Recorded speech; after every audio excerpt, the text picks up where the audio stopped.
We've been on the road for a little over a year now, and we've learned a lot about what we like and what we don't like. We've come up with a list of 10 things we would change about our trailer build.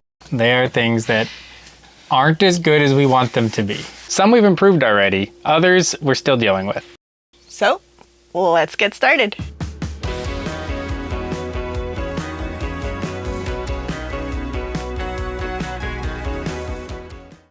Number 10 on the list is our couch.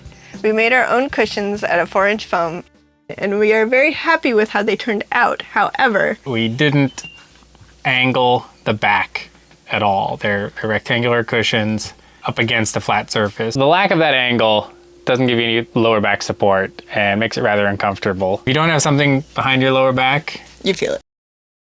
We've thought about trying to put just small cushions at our lower back, or angling the back cushion, or replacing the cushion entirely. But so far, we just haven't gotten around to improving it.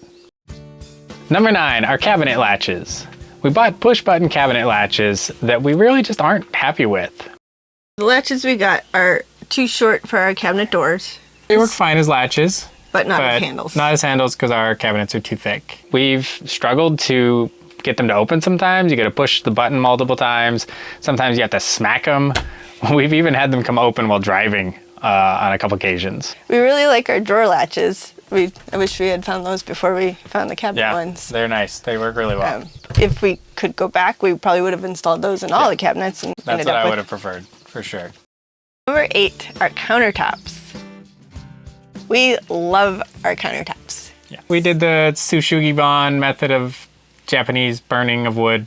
And then sealed it up with tung oil. It left a really cool exposed grain look. It looks like raw wood, burnt raw wood, stained raw wood. It's really pretty, yeah. It is. Wood. They've got all the grain and all the gaps. The problem with it is they are very hard to clean.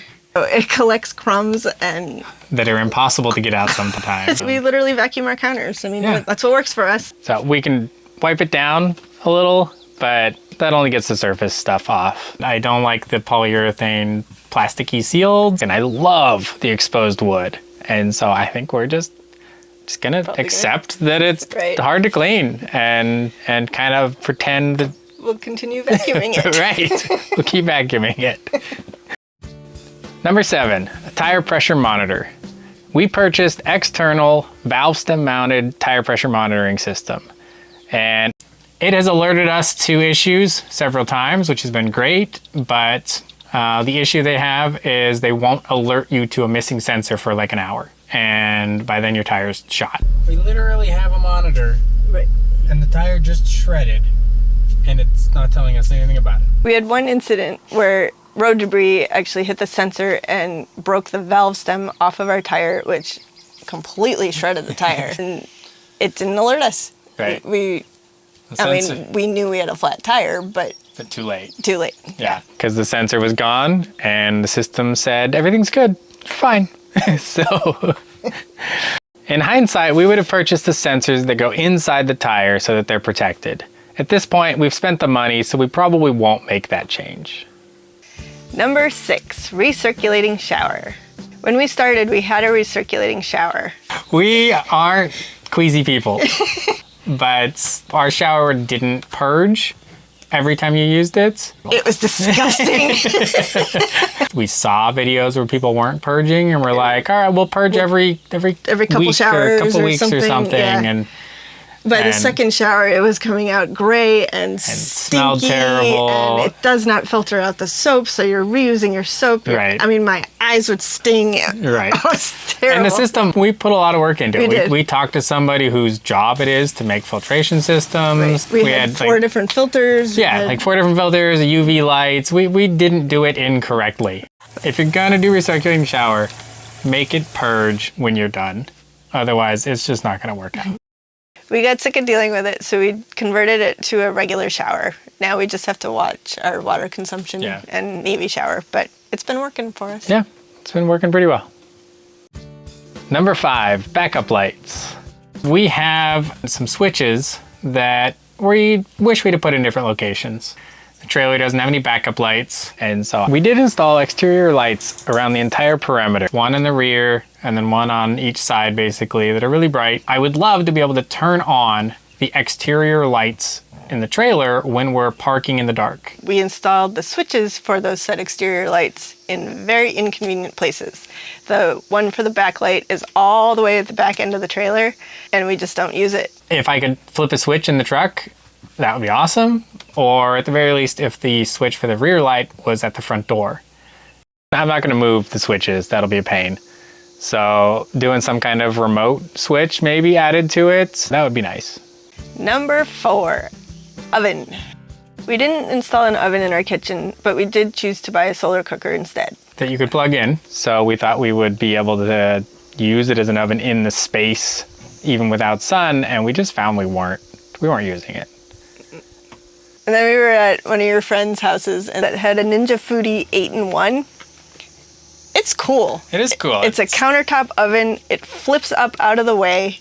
Big enough for a pizza.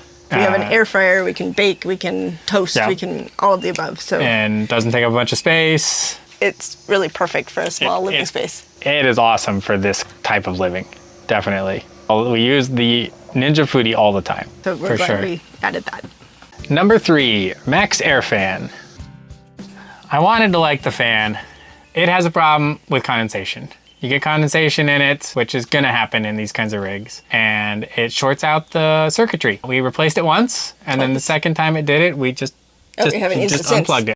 Haven't used it since, because it ends up getting a mind of its own and starts opening and closing and turning on and turning off and turning on when it's closed, which will burn it out, and it was not cool.